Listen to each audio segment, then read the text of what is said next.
بسم الله الرحمن الرحيم. أعزائي طلبة وطالبات الصف الثاني الإعدادي، النهاردة عايزين ناخد لغة جديدة اسمها لغة الجافا سكريبت. احنا خدنا قبل كده لغة ال HTML، وعرفنا إن لغة ال HTML بتستخدم في إنشاء صفحة static web page. أما الجافا سكريبت بتستخدم لإنشاء صفحة dynamic web page. إيه الفرق ما بين الاتنين؟ الصفحة الساكنة أنا ما أقدرش أدخل عليها بيانات أو أعدل فيها أو أغير فيها. أما الصفحة الديناميك هي الصفحة اللي أنا ممكن أدخل عليها بيانات، أعدل فيها، أغير فيها زي ما أنا عايز. طيب عايزين نفهم برضو مثال على الصفحة الاستاتيك ومثال على الصفحة الديناميك.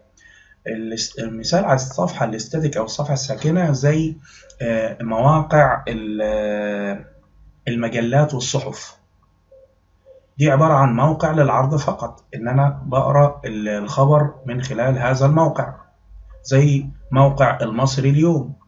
خلاص، في مجموعة أخبار أنا بقراها، خلاص يبقى ده للعرض فقط، يبقى ده الموقع ده معمول بلغة HTML وتعتبر صفحة ساكنة.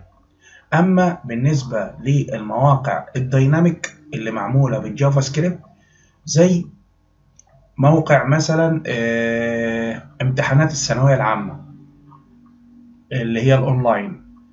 طبعا الطالب لما يجي يدخل على منصة الامتحان بالنسبة لوزارة التربية والتعليم بيدخل اسمه وبيدخل رقم جلوسه، تمام؟ بيجي له الامتحان بيدخل الإجابات، يبقى إذا دي صفحة دايناميك، يعني بتستقبل مني مجموعة من البيانات.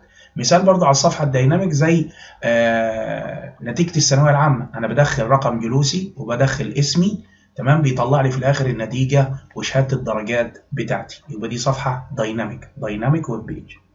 عرفنا الفرق ما بين الاثنين. يبقى إذا الجافا سكريبت هو عبارة عن كود بيتضاف لصفحة ال HTML عشان يحول صفحة ال HTML من صفحة static إلى صفحة دايناميك. طيب ده كان ببساطة بس الفرق ما بين الاثنين.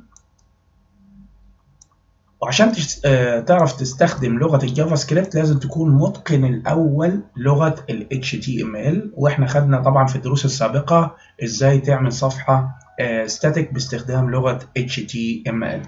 طيب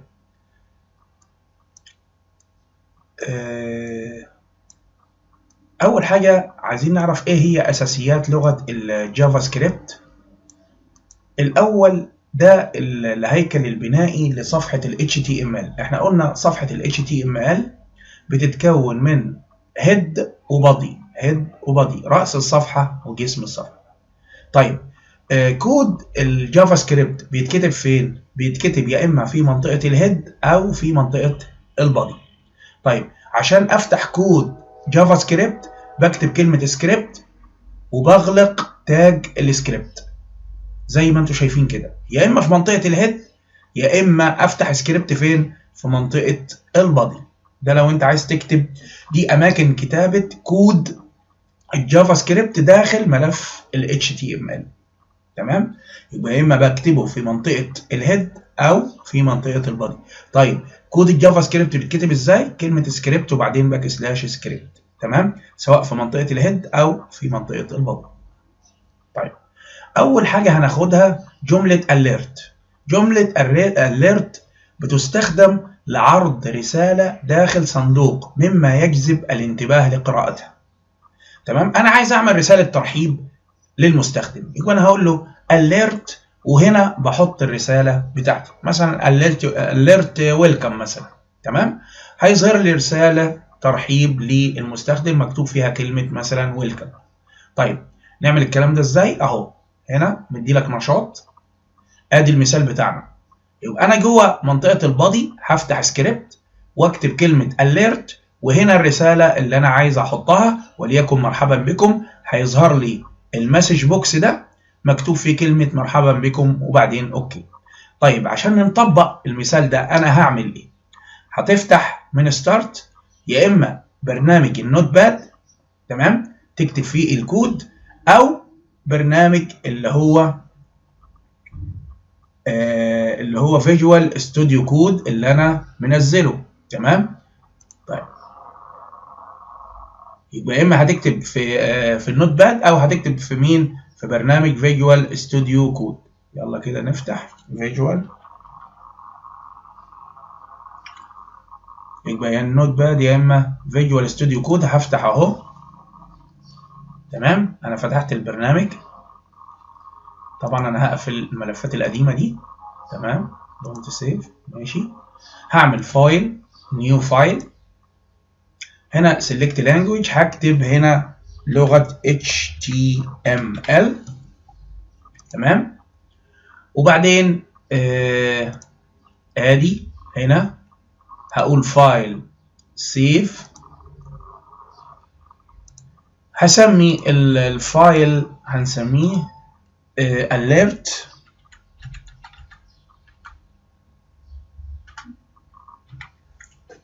دوت HTML.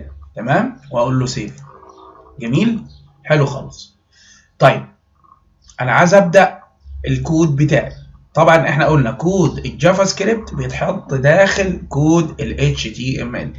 طيب نراجع مع بعض الهيكل البنائي ل HTML اهو. بفتح ال HTML بهذا الشكل. يبقى هنا بفتح ال HTML، كود ال HTML، وادي الغلق بتاعه. صفحة ال HTML زي ما احنا اتفقنا ان هي بتتكون من هيد وبادي. هيد وايه؟ وبادي. ادي منطقة الهيد وادي منطقة البادي. تمام؟ جميل جدا جدا.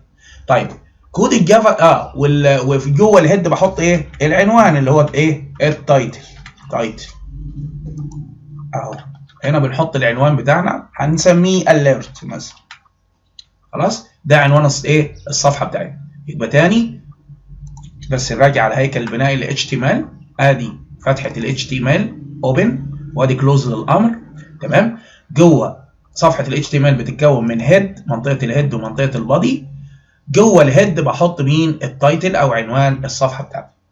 طيب كود الجافا سكريبت بيتكتب فين؟ يا اما في منطقه الهيد او في منطقه البادي. طيب عشان افتح كود الجافا سكريبت ببداه بالامر سكريبت. خلاص، سكريبت اهي، واقفل السكريبت. تمام، بهذا الشكل. هنا بكتب اوامر الجافا سكريبت. يبقى ببدا بسكريبت وانهي بسكريبت. هنا هكتب ايه؟ alert. alert ده امر فايدته انه بيديني رساله. عايز احط رساله للمستخدم. خلاص، ما بين قوسين كده مدورين ودبل كوتيه هكتب الرساله بتاعتي. ممكن اقول مرحبا بكم زي ما هو قايل في الكتاب، مرحبا بكم. تمام، ادي الكود بتاعنا زي ما احنا قلنا محطوط داخل منطقه البادي. ادي السكريبت وادي قفله السكريبت alert، وهنا بحط الرساله بتاعتي. اقول فايل سيف. جميل، ونفتح البراوزر. طيب هنفتح ازاي؟ وفين الفايل بتاعنا؟ اهو alert.html اهي الاليرت. افتح دبل كليك، هتلاحظوا ان في رساله جاتني مرحبا بكم وحسنا. جميل جدا. طيب ممكن اغير الرساله دي؟ ممكن تغيرها. يعني انا هشيل مرحبا بكم وهكتب كلمه مثلا ويلكم ان اسوان. تمام، غيرت الرساله بتاعتي اهي في الاليرت. واجي هنا اعمل ريفرش، هتلاحظوا جاب لي مربع الرساله بتاع الاليرت مكتوب فيها الرساله اللي انا كاتبها ويلكم ان اسوان وادي حسنا. خلاص، عرفنا ازاي نعمل مربع رساله باستخدام كود الجافا سكريبت. تمام، جميل. نشوف اللي بعده، جمله document.write. طيب دي بتستخدم في ايه؟ لاظهار رساله مكتوبه على صفحه الويب نفسها. طيب ازاي الكلام ده؟ اهو جوه البادي حط كود السكريبت عشان يبدا جافا سكريبت. تمام، document.write ماده الكمبيوتر وتكنولوجيا المعلومات. جميل، يبقى احنا نفس الكلام، هنشيل بس الاليرت دي. تمام، ونكتب جوه السكريبت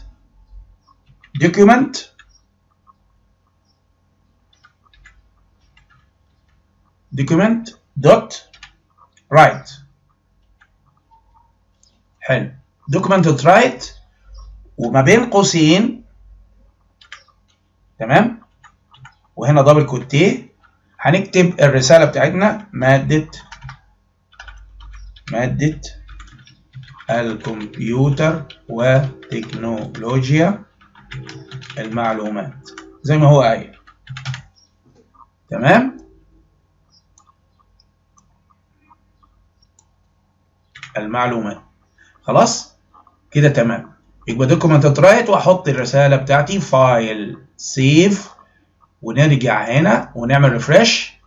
كتب لي ماده الكمبيوتر وتكنولوجيا المعلومات بس جوه الصفحه نفسها، مش جوه ديالوج بوكس لوحده.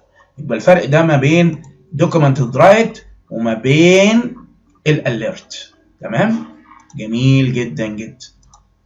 خلاص كده عرفنا الدوكيمنت دوت رايت. طيب نشوف المثال اللي بعده. يبقى تاني الاليرت بتستخدم لعرض رساله داخل صندوق مما يجذب الانتباه لقارئها. تمام. طيب دوكيمنت دوت رايت تستخدم لاظهار رساله مكتوبه على صفحه الويب نفسها. تمام. طيب ده الفرق ما بين الاثنين.